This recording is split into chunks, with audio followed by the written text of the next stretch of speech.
On today's podcast, the logistics of shooting somebody in bed, casting actors as inanimate objects, managing Einstein, how John Lennon wrote bean puns, should be a comma in the middle between those two things. But I'll probably talk about how John Lennon wrote bean puns as well as separately how John and Lennon wrote and bean puns. Also modern day hippies making things catchy, and lots of other crap. Absolutely fucking fantastic. Hello.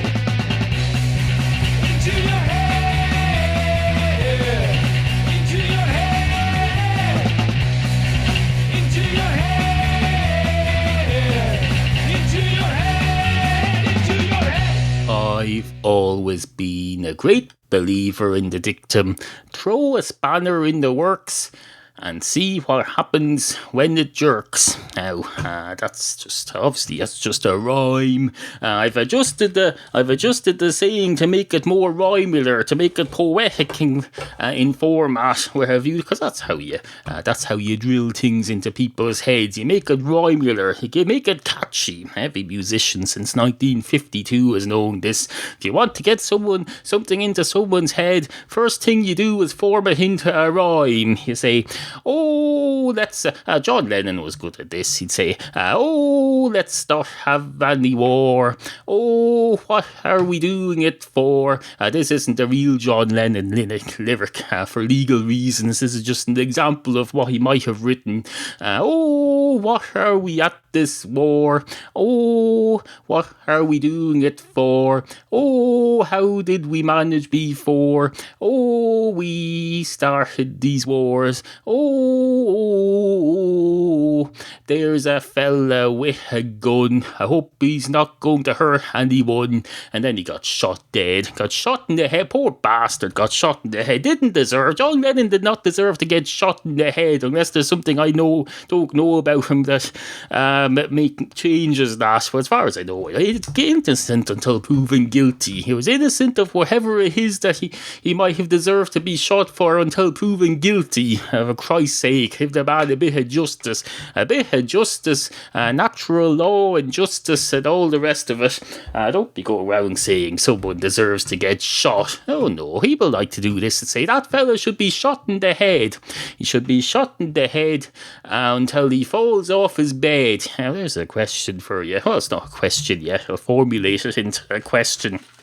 If you go up to someone and they're lying in bed and you shoot them, do you have to have them fall off the bed, or is it okay to just have them shot and not have any discernible? If I was making a TV drama and I shot someone in bed, I'd be damn sure to Christ as hell that they were sleeping on the edge of it and they fell off, because there's no point in just going up to someone and just going shoot. You've risked life in jail or possibly electrocution in the electric chair, and yet this fella who you're shooting hasn't moved at all. That's not very satisfying for either you, who admittedly are a fictional character in a TV drama, or the viewer, or anyone at all who may happen upon this. Some alien hundreds of years from now looking at our TV transmissions that have finally made it to some far-flung galaxy to look at this and say, oh, this is supposedly a weapon, but they shot it into that fella there. He didn't move. It seemed to have no effect on him whatsoever. He was lying there not moving. Your man shot him with this weapon several times and he just continued to lie there not moving. That's the most useless weapon I've ever seen, they'd say. And then they come down and teach us how to use their proper weapons.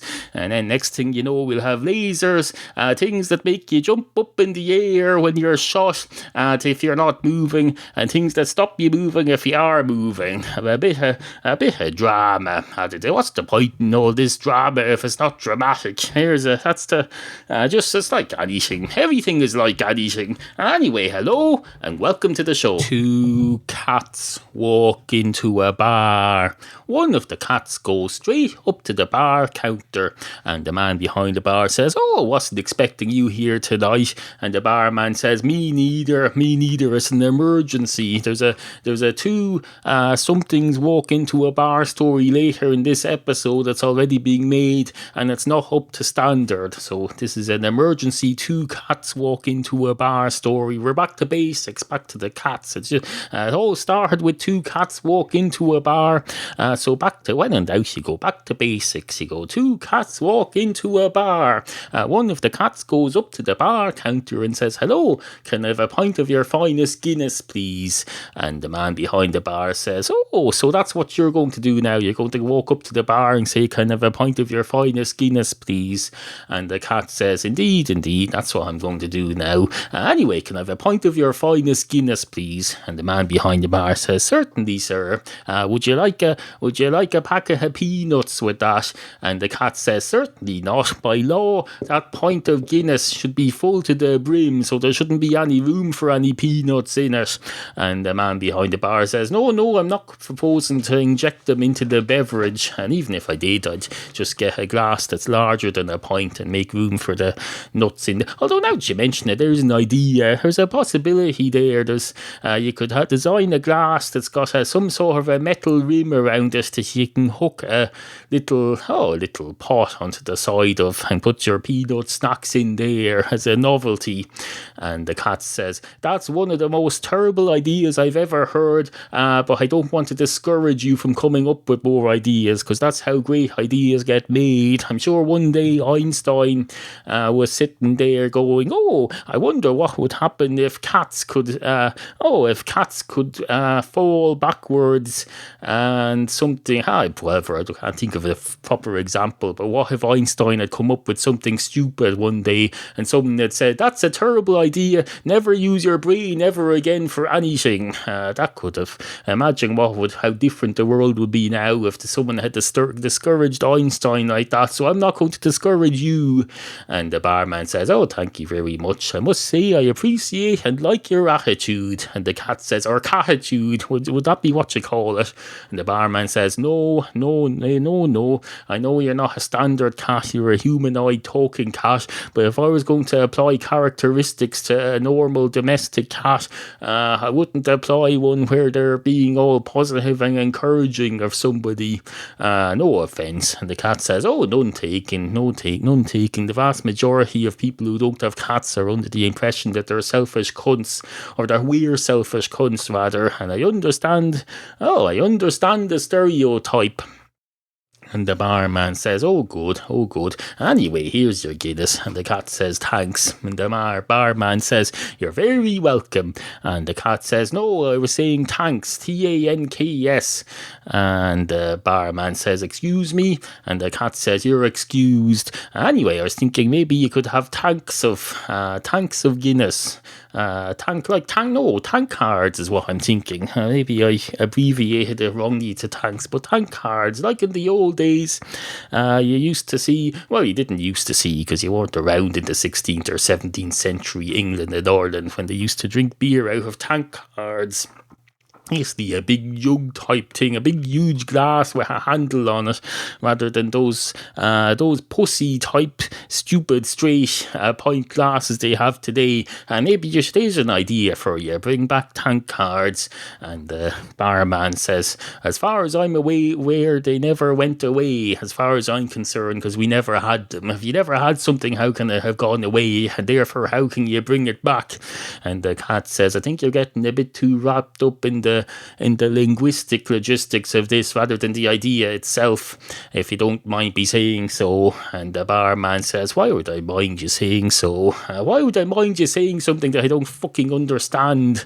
No, I wouldn't prejudge something before I even understand it. I just hope you're not saying, let's kill everybody in the world with shotguns, because they'd have a problem with that. Unfortunately, I don't know what you're saying yet.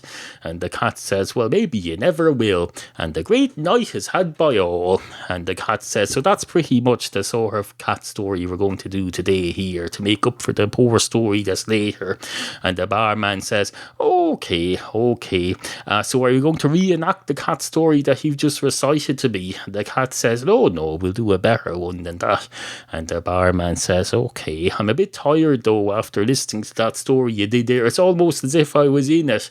And the cat says, you are in it. You're the fictional barman who appears appears in all of these cat stories. So in the one that I just told you here in your fictional bar, you were the barman in that too.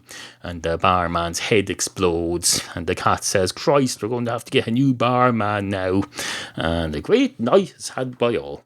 Monkey nuts, that's what they call them. They call them big, steaming, shit-eating, piss-boiling, monkey nut examining, I suppose self-examination is not something that's exclusive to us humans. If monkey nuts were alive, which they must be at some point, because they grow, if they grow, they're alive. If they grow, anything that grows is alive, unless it's a fucking gas or something that's growing, in which case it's probably causing someone to die. It's having the opposite effect.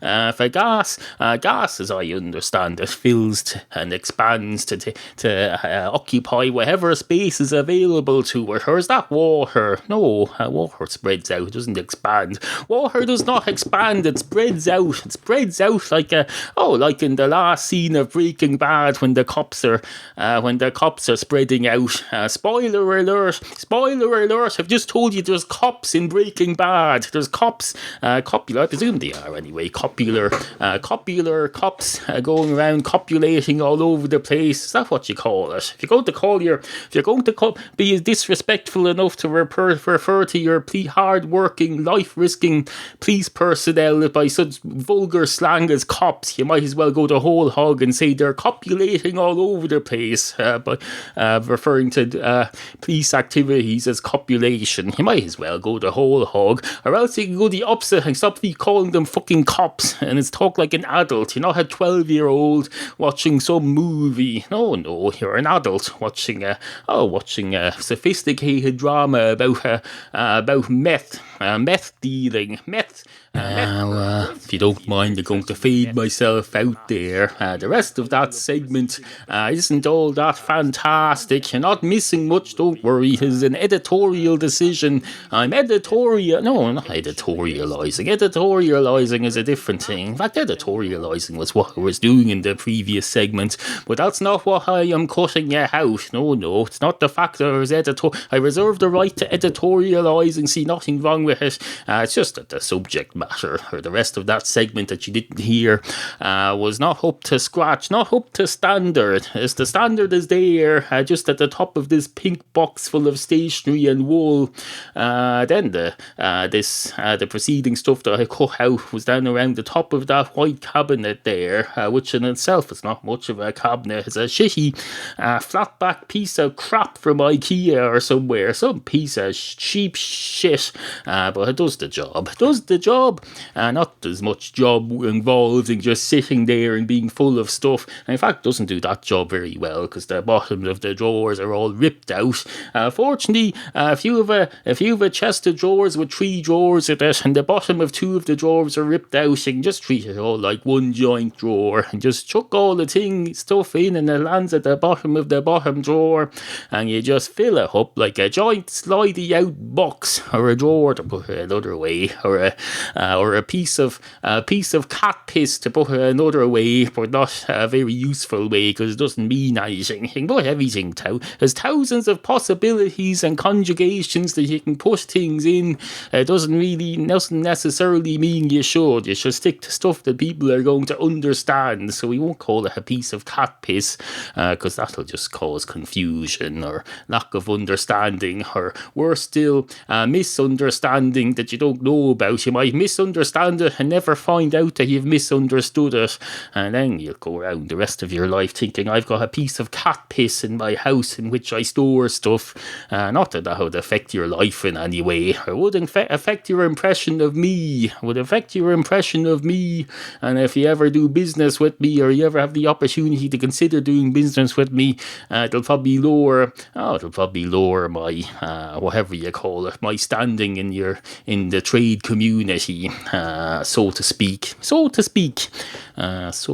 What's that? So to speak, is that a thing? Can you sow stuff? You could sow a beanstalk. You could sow some beans and have them growing a beanstalk in order to speak with a giant who lives up in the clouds. But that's not really realistic. That's if you're a child, you so to speak. But it's a good title for an episode of a podcast, though, so we'll put it in now in the title field. So to speak. Here we go. What else was I going to say to you? What else? I was going to say something. I was going to say, the usual crap. The usual pissity crap. Not in a good way. No, in a bad way. We're in a bad way here. We're here talking about crap and piss and muck and dirt and filth and beanstalks. And there you are going, did you not even notice that the word beanstalks could be said as beanstalk, and that therefore if you say so to speak, you just say sow beans to make the beans talk, and that's a great pun. You say sow the beans to make the beans talk, and the beans will talk, and that's your so to speak thing sorted out. Well, that's very clever of you. Well done, except you didn't come up with that. I came up with that, and I just said, I know what you're thinking. You're thinking this, but you're not really. I'm just patronising you by attributing these fine ideas to you, and in fact, it's me. I was just being modest. We could all learn a lot from that, nothing of any use. Well, you could learn a lot. You don't find out whether something is of any use until the end of your life. If you're learning something when you're 22 years of age and you think, what's the point in learning this? You won't know until you've got to the end of your life and you find out whether or not you've ever used it again, that knowledge through your life. You won't know till you're dead. So just gather up all the information you can, because you never know. You'll never know until you go, whether or not it's a pile of stuff. That's John Lennon. We're going down the John Lennon road again, aren't we? Except maybe a little less sophisticated, because I'm not John Lennon. I'm very sorry, I'm not John Lennon. Just as anyone who you ever see play John Lennon in a movie isn't John Lennon, and they're not even recreating John Lennon. Some writer has done it for them, and they've just memorised the words and acted them out according to their acting skills. Not that there's anything wrong with that. Nothing wrong with being an actor. It's a fine art. It's just not the same as writing. You can't claim credit for having recreated John Lennon if the writer writes it for you. Not that I'm saying they do take credit for that. I'm just saying, call a spade, and call a shovel, and call this me shoveling myself into a hole with this crap, this low standard below the pink box, around the level of the top of this crap chest of drawers level of crap.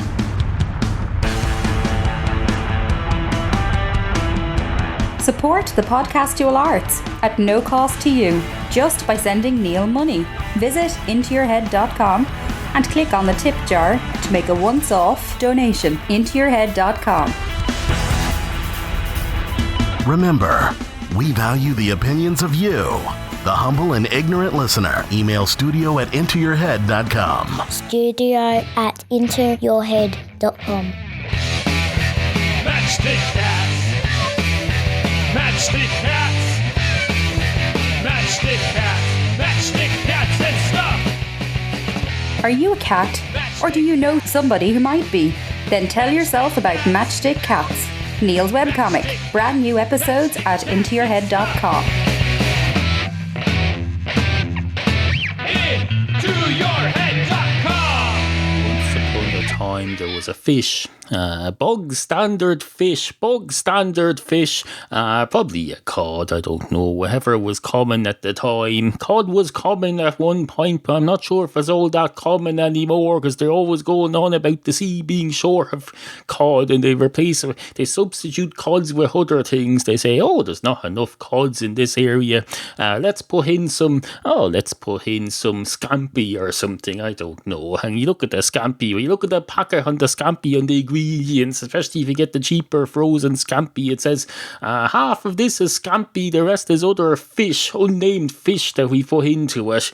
So presumably they guess the scampi while it's alive and they feed it with other fish. But it's not cannibalism if it's a different breed of fish than scampi, I suppose. Or else maybe they just, when they're making the scampi bowls to put in the freezer bag, they just put a half scampi meat and half other fish meat. I don't know how they do it. I'm not familiar with the processes involved in manufacturing fish products.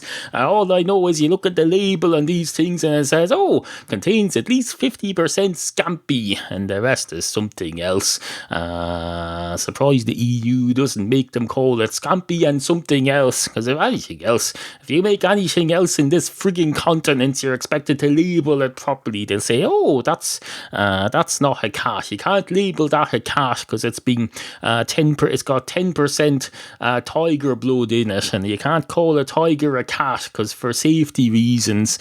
So on the label now, you're going to have to call it something other than a cat. And they bring in this. That's what the EU Parliament spend all day doing, bringing rules and regulations. They say, let's make some more rules and regulations, and we'll regulate everything so everything will be the same, because you can't be having things different in this world. Everything needs to be the same nowadays. You can't be having some farmer riding roughshod over the standards and saying, I'm going to make my sheep slightly different than everyone else's, and it'll be my unique selling point, my USP, as the business experts say. I'll have a special kind of sheep that tastes less salty or something, or it has a bit of mint in it built in or something. I don't know. I'll do something with it anyway, and I'll advertise it as Wicklow meat, Wicklow sheep meat. Oh no, the EU will come in and say, you're doing your stuff wrong, you have to make it the same as everyone else. We want we want proper uniformity, especially in the sheep community. If you go around making sheep different from other sheep, Europe is going to become a laughing stock. You'll have other countries saying, I'm not buying fucking meat from some part of the world where they can't even have uniformity among their sheep. Of course, the sheep don't have a say in this at all. The sheep are probably bursting with ambition, trying to be different from each other. But no, you get a few of them get to be black, and they say, that's the black sheep of the herd. Isn't that great?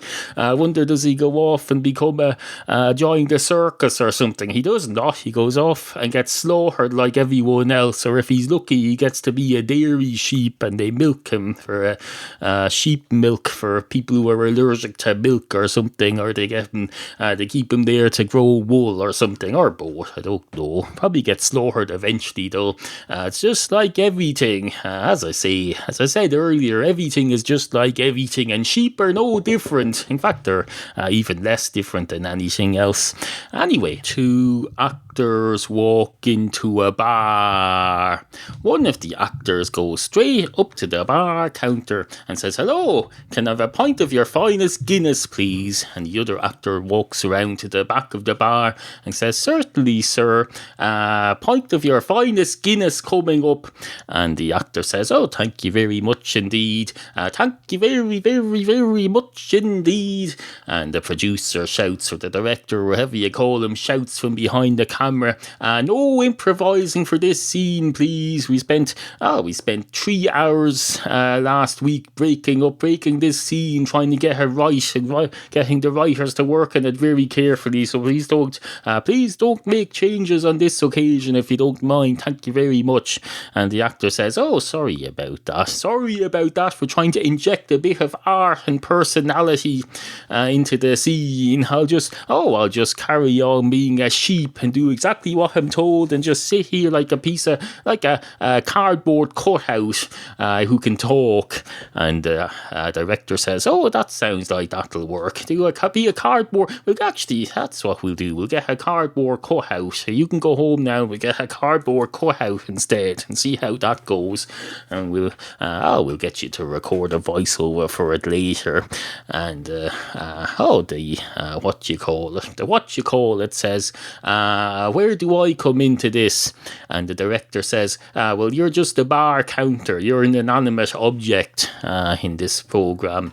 And the bar counter says, oh, do I get paid as a speaking actor, or am I just considered an extra, or am I considered even less than that? Or am I just a frigging prop? And the director says, to be perfectly honest, I didn't realise you were getting in a human to play the bar counter. I hope you got the budget for that. But no, I suppose if you're a person, we'll have to pay you union rates just like everyone else. And the bar counter says, oh, that's great. Thank you for at least sticking to the rules. And the director says, of course I stick to the rules. You're my fellow human beings. I stick to the rules and I treat you like proper human beings. This isn't fucking McDonald's or somewhere. Or is it? No, it's not. It's a bar. Although I suppose we could have this in McDonald's. But he couldn't order a Guinness then. But would that affect the storyline in any major way? I don't know. Anyway, it's easier anyway to get a bar that's vacant in the daytime to film in rather than a fast food outlet. Anyway, where are we? Oh yes, get on with the scene. Shut the hell up and get on with the scene, please. And the actor says, okay. I thought I was supposed to go home and you replace me with a cardboard cutout. And the director says, I wasn't being serious about that, you fucking idiot. I was just giving you a strict talking to. Didn't actually mean I was going to replace you with a cardboard cutout. I was just implying that I could. And the actor says, well, that's destroyed my confidence now. And the director says, good, maybe you'll shut up and stick to the script then, because that's the desired outcome. And the actor says, not desired by me, desired by you. And, what's this now? Oh, that's just a thing on my phone. That's just a reminder. It's nothing to do with this. And the director says, will everyone please turn off their phones? And the actor says, I will not turn off my phone. It's more than my job's worth. And the director says, well, get out then and we'll replace you with a cardboard cutout. Really this time. And the actor says, how can you replace someone really with a cardboard cutout? A cardboard cutout is no more real than that frigging bar counter there would be if it wasn't accidentally being played by a human being for some reason. No offence. And the bar counter says, none taken. And the director says, okay, we're wasting time here. And the actor says, well, you just said that twice. If that's not wasting time here, I don't know what the hell else is.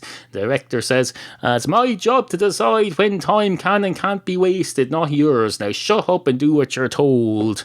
And the writer says, no, not the writer, the freaking actor says, shut up, I do what I'm told. So, I suppose the first thing to do then would be to shut up, and the second thing would be to do what I'm told. But I'm already doing what I'm told if I shut up. So saying and do what you're told is superfluous. And the director says, you haven't shut up though. And the writer says, well, of course not. How can I speak if I shut up? And the director says, exactly, that's the point.